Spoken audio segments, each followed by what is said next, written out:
understanding how the modern NFL is evolving. Mel Kiper's board always sparks debate, and this year is no different. What immediately stands out is the heavy emphasis on quarterback play at the very top. That tells us something important right away. The 2026 class is shaping up to be defined by leadership, decision-making, and offensive control. In today's NFL, that's the currency teams are willing to pay top dollar for. Let's start at number 1. Fernando Mendoza, quarterback out of Indiana. Mendoza being ranked first overall may surprise casual fans, but when you turn on the tape, the logic becomes clear. He's calm in the pocket, processes defenses quickly, and doesn't panic under pressure. His mechanics are clean, and while he may not be the flashiest quarterback athletically, his football IQ and accuracy give him a very high floor. In a league where mistakes at quarterback can cost coaches their jobs, Mendoza represents stability. For teams looking to reset their franchise, that matters more than highlight throws. Right behind him is Dante Moore from Oregon, another quarterback but a very different style. Moore brings more natural arm talent and creativity. He can extend plays, attack downfield, and thrive in modern spread concepts. However, his game is still being refined. Decision-making consistency will be the key factor that determines whether he challenges Mendoza for QB1 status by draft time. From a Cowboys perspective, even if quarterback is an immediate need, this kind of talent always forces front offices to evaluate long-term options. At number 3, we see the first non-quarterback, Jeremiah Love, running back from Notre Dame. Running backs rarely crack the top 5 anymore, which tells you just how special Love is viewed. He combines vision, burst, and balance in a way that translates cleanly to the NFL. He's not just a runner. He's a complete offensive weapon. In Dallas, where offensive balance has historically been crucial, a player like Love would immediately raise questions about how teams value elite running backs in the modern game. Moving to number 4, Arvell Reese, linebacker from Ohio State, represents the continued importance of defensive versatility. Reese is not just a traditional linebacker. He's a space defender, a communicator, and a tone setter. He can cover tight ends, shoot gaps, and quarterback the defense. For teams like the Cowboys, who have invested heavily in defensive speed and flexibility, Reese fits the profile of what modern defenses demand. At number 5, Francis Mauigoa, offensive tackle from Miami, reminds us that the trenches still matter. Quarterbacks can't operate without protection, and Mauigoa brings size, footwork, and power. He's the kind of tackle who can start early in his career and anchor an offensive line for a decade. Dallas has always valued strong offensive line play, and prospects like Mauigoa will always be on their radar. Number 6 is David Bailey, edge rusher from Texas Tech. Bailey's ranking reflects the NFL's obsession with pass rushers, and for good reason. He's explosive off the line, relentless, and disruptive even when he doesn't record a sack. Edge defenders who can consistently pressure quarterbacks are among the most valuable assets in football, and Bailey fits that mold perfectly. Rounding out the top 7 is Caleb Downs, safety from Ohio State. Downs being this high shows how much the safety position has evolved. He's not just a deep defender. He can play in the box, cover receivers, and disguise coverages. For a Cowboys defense that values interchangeable pieces in the secondary, Downs will be a chess piece with endless possibilities. Now let's shift specifically to other 2026 prospects linked to the Dallas Cowboys. C.J. Allen, inside linebacker from Georgia, ranked as ILB3, is another example of SEC defensive excellence. He's physical, disciplined, and battle-tested. Georgia defenders often enter the NFL more prepared than most, and Allen's instincts make him a reliable option in the middle of a defense. T.J. Parker, edge linebacker from Clemson, ranked OLB2, brings speed and length. Clemson has a history of producing NFL-ready defenders, and Parker fits that tradition. His ability to rush the passer and drop into coverage makes him especially appealing in hybrid defensive schemes. Cassius Howell from Texas A&M, ranked OLB3, is a high-upside prospect. He's raw in some areas, but the athletic traits are undeniable. For a team like Dallas that has shown confidence in developing defensive talent, Howell could be a long-term investment. In the secondary, Avion Terrell, cornerback from Clemson, ranked CB3, stands out for his technique and competitiveness. He's comfortable in man coverage and doesn't shy away from physical matchups. Cornerbacks who can hold up one-on-one are extremely valuable, especially in playoff football. Finally, Brandon Cisse, cornerback from South Carolina, ranked CB4, rounds out the group.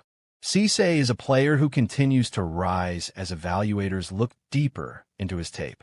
He's fluid, intelligent, and improving every season. Players like this often outperform their draft position.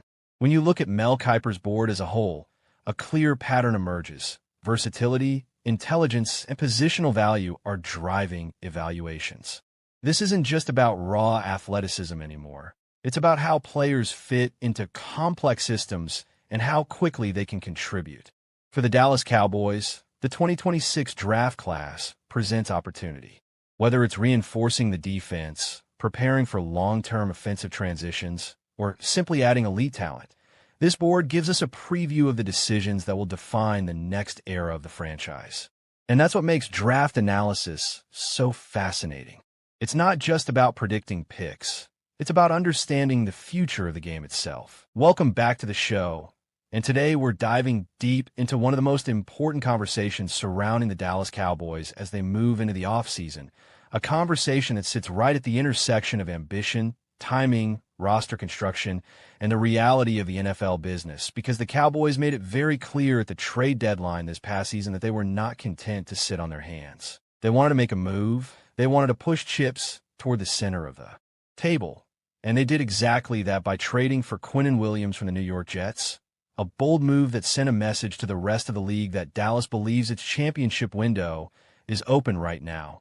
But as aggressive as that move was, it also opened the door to even bigger speculation, because all season long there were persistent rumors that the Cowboys were monitoring the situation in Las Vegas with Max Crosby, one of the most dominant defensive ends in football, a player who embodies intensity, production, and leadership. And when Crosby's season ended with visible frustration and reported tension between himself and the Raiders organization, those rumors didn't die down, they exploded. And suddenly the question wasn't if Dallas would make another move, but how far they should be willing to go.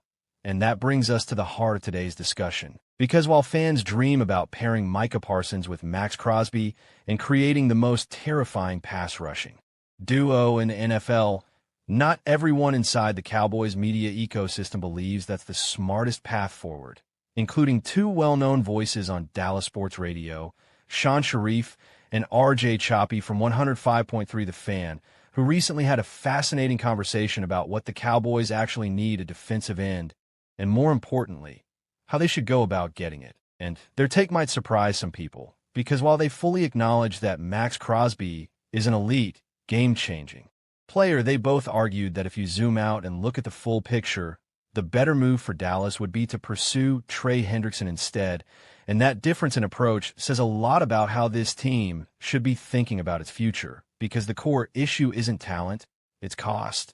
And in the NFL, cost isn't just measured in dollars. It's measured in draft picks, flexibility, and time. And Sean Sharif made it very clear where he stands when he said flat out that he is not willing to trade what it would take to get Max Crosby to Dallas, emphasizing that instead of mortgaging the future, the Cowboys should simply go out and sign Trey Hendrickson in free agency without giving up a single draft pick, and that point alone is worth unpacking slowly, because Max Crosby would almost certainly require at least one first-round pick, possibly more, along with a massive contract extension, whereas Hendrickson, as a free agent, would only cost money, and money, while significant, doesn't strip your roster-building tools the way lost draft capital does. And RJ Choppy echoed that sentiment, pointing out that people may have forgotten that Hendrickson is simply available, sitting there on the open market, and that Dallas could realistically offer him a 2 or 3 year deal, get high-end pass rush production immediately, and still walk into the draft with both of their first-round picks intact, which is a massive advantage when you're trying to sustain competitiveness.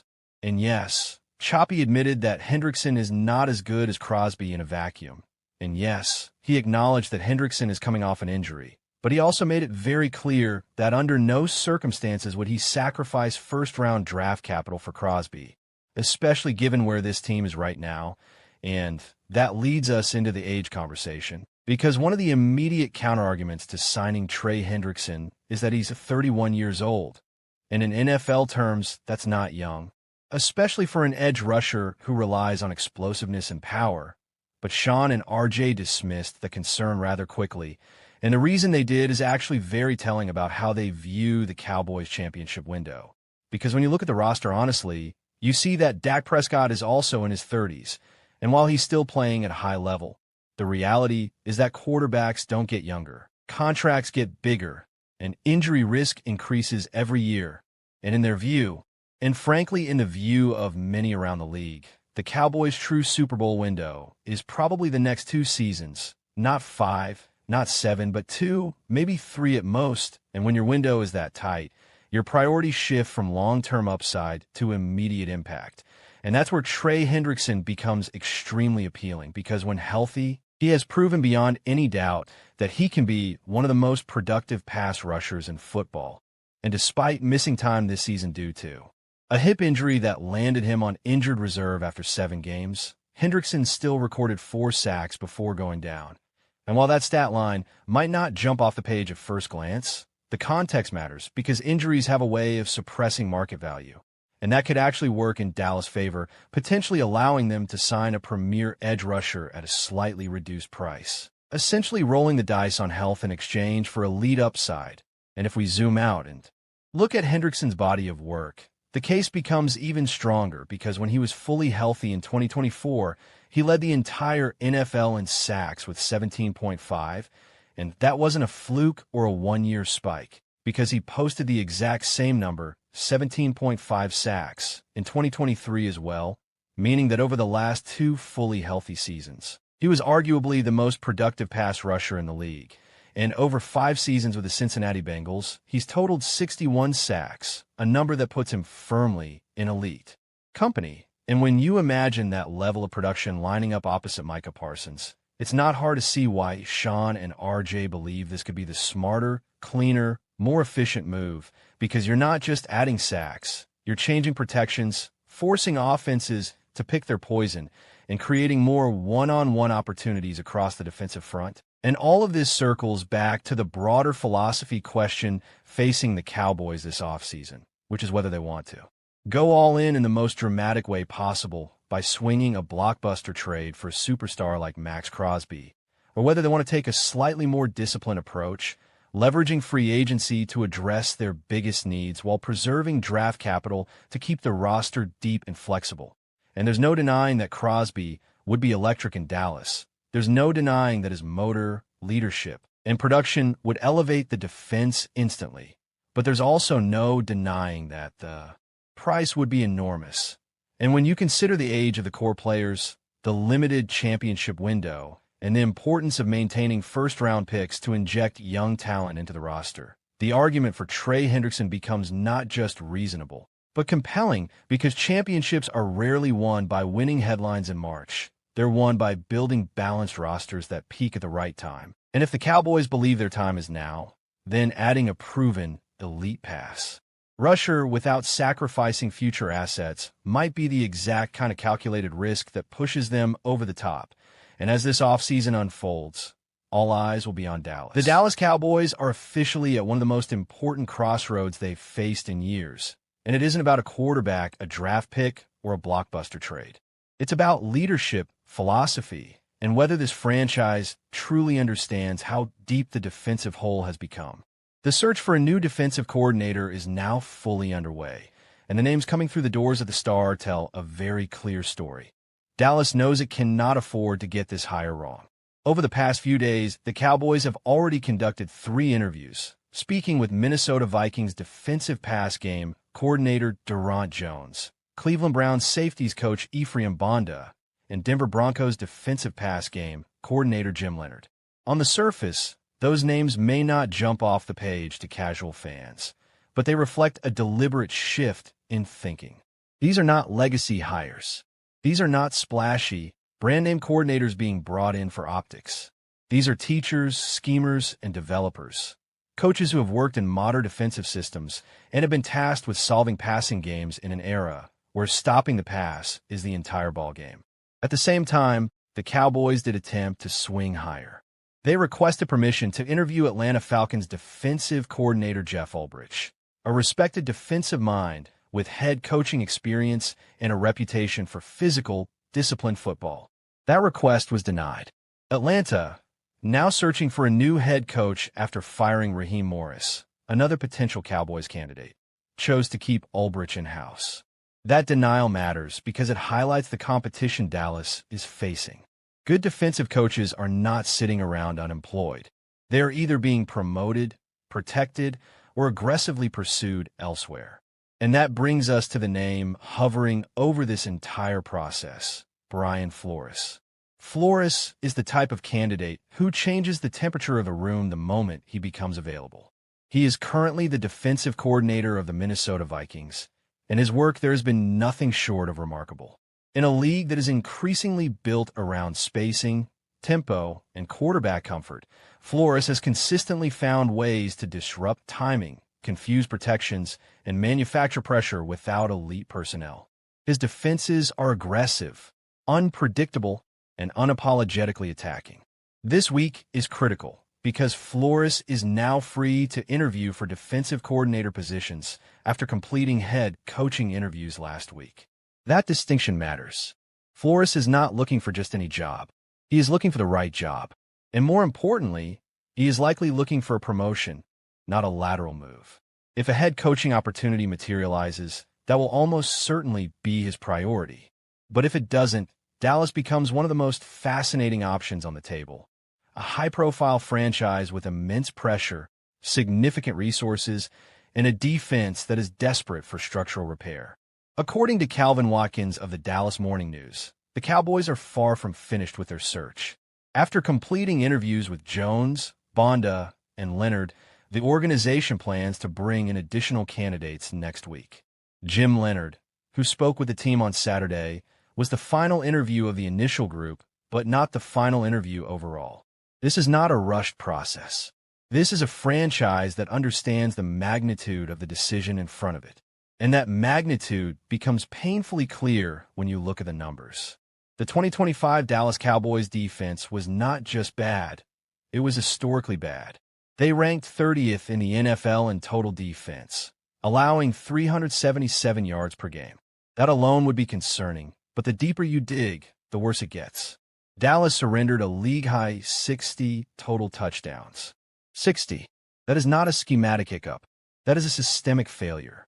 Against the pass, the Cowboys were dead last in the league. 32nd.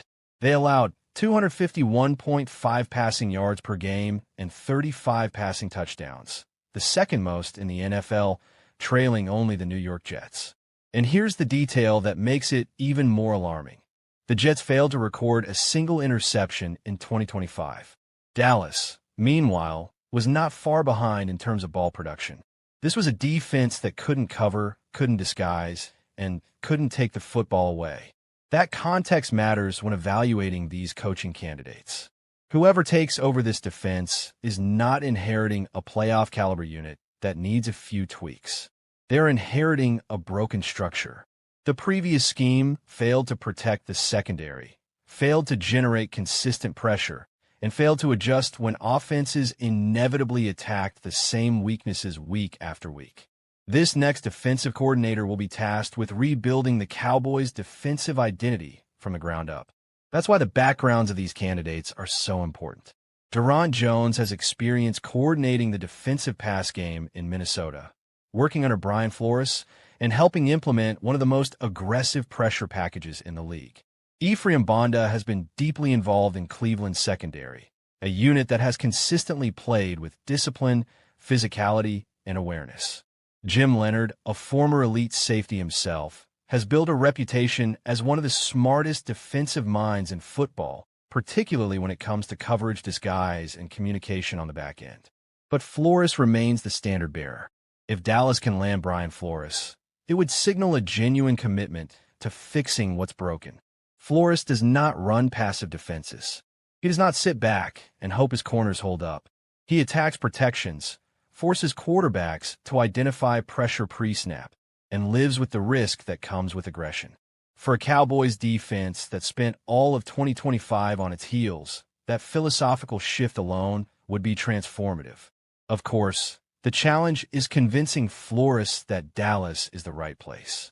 This is a franchise with immense expectations, constant scrutiny, and an ownership structure that is deeply involved in football decisions. Not every coach wants that environment. Flores, in particular, values autonomy and trust. If Dallas is serious about him, the pitch cannot just be about brand or resources. It has to be about alignment, about allowing him to install his system, pick his staff, and build a defense that reflects his vision. And whoever gets the job will need help. Scheme alone will not fix this defense. Personnel matters. That's why the Cowboys' position in the 2026 NFL Draft is so crucial. With 2 top 20 picks, Dallas has a chance to give its next defensive coordinator the tools he needs. An edge rusher who can win one-on-one, linebackers who can actually run and tackle, and defensive backs who understand leverage and spacing. Coaching and talent must grow together. One without the other will fail. This hire is about more than replacing a coordinator. It's about deciding what the Cowboys want to be defensively in the next era. Do they want to be aggressive or reactive? Multiple or static? Do they want to dictate terms to offenses or spend another season hoping mistakes bail them out? The numbers from 2025 suggest hope is not a strategy. So as this search continues, every interview matters. Every conversation matters. Because the next offensive coordinator in Dallas will not just be calling plays. He will be tasked with restoring credibility to a defense that lost it entirely.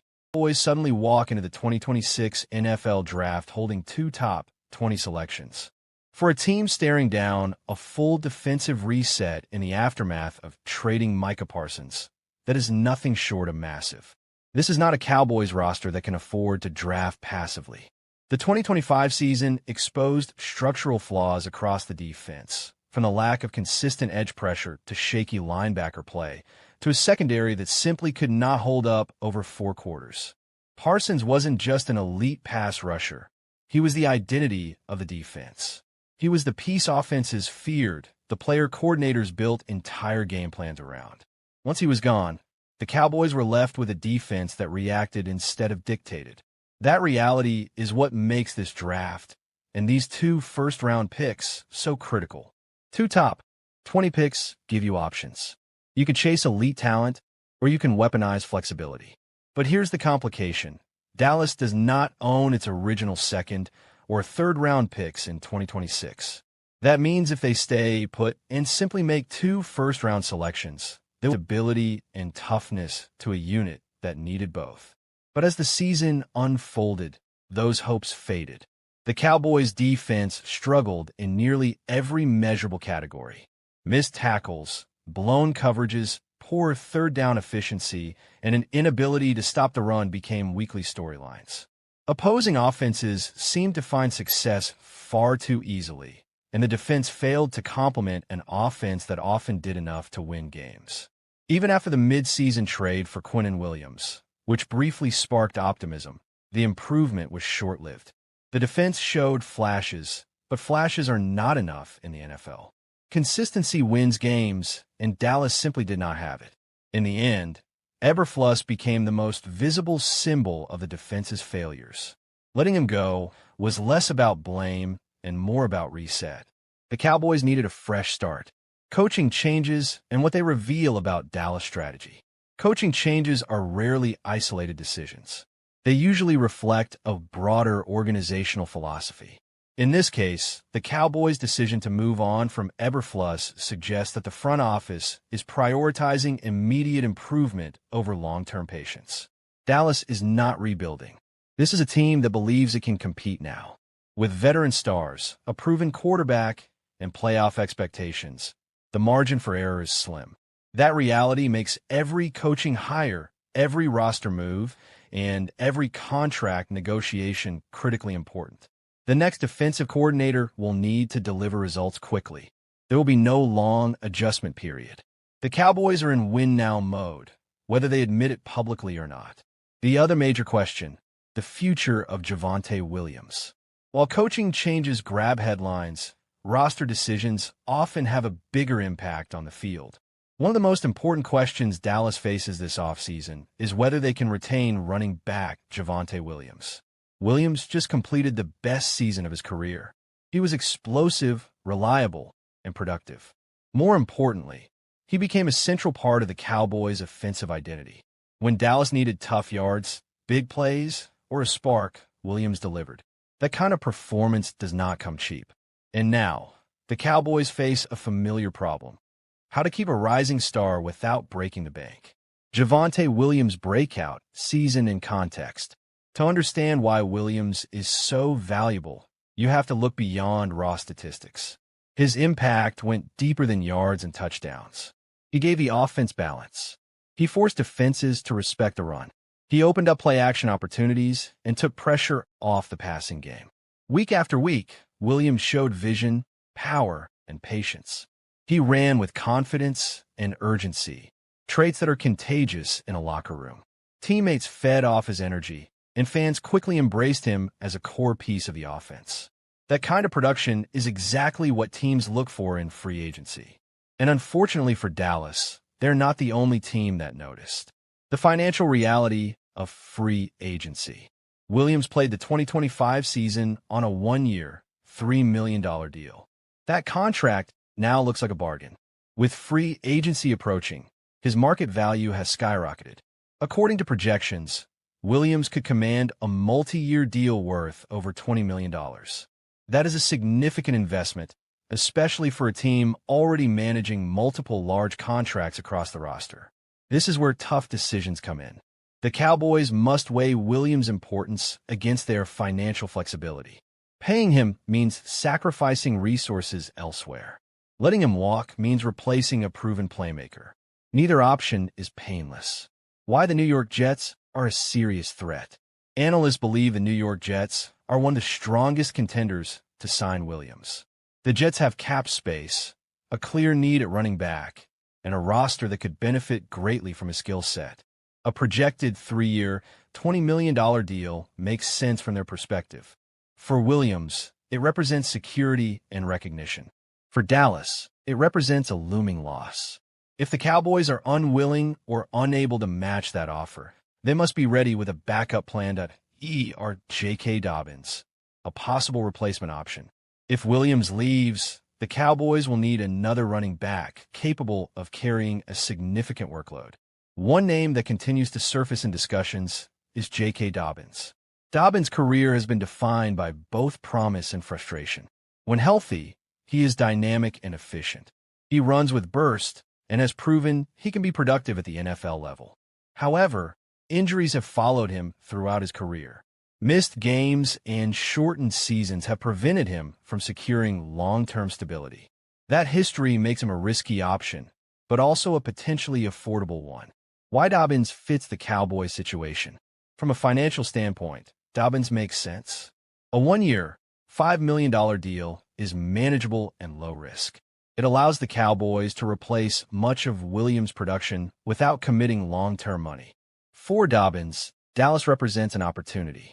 A strong season behind a solid offensive line could rebuild his value and position him for a bigger contract in the future. The Dallas Cowboys officially closed the book on their season Wednesday afternoon, holding their season-ending news conference.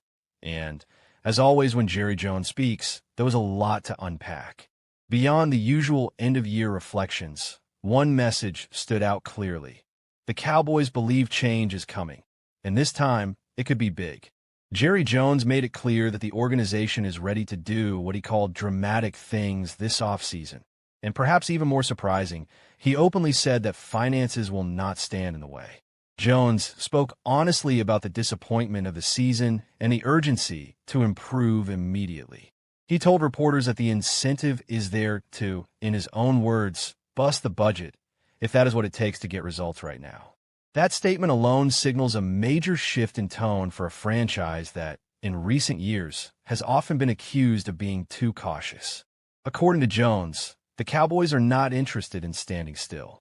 They want to be better, and they are willing to take controversial paths to make that happen. He pointed to the Micah Parsons trade as an example of the kind of bold decision the team is willing to make. That move was not made to save money or avoid competition. As Jones explained, it was done with winning in mind, even if it meant upsetting fans and inviting criticism. He emphasized that moments like this demand difficult choices, and that this offseason could bring more decisions that may not be universally popular but are designed to push the team forward. Perhaps the most eye-catching part of Jones' comments was his insistence that money will not be a limiting factor. He said the Cowboys will do everything possible to keep the team strong, competitive, and entertaining.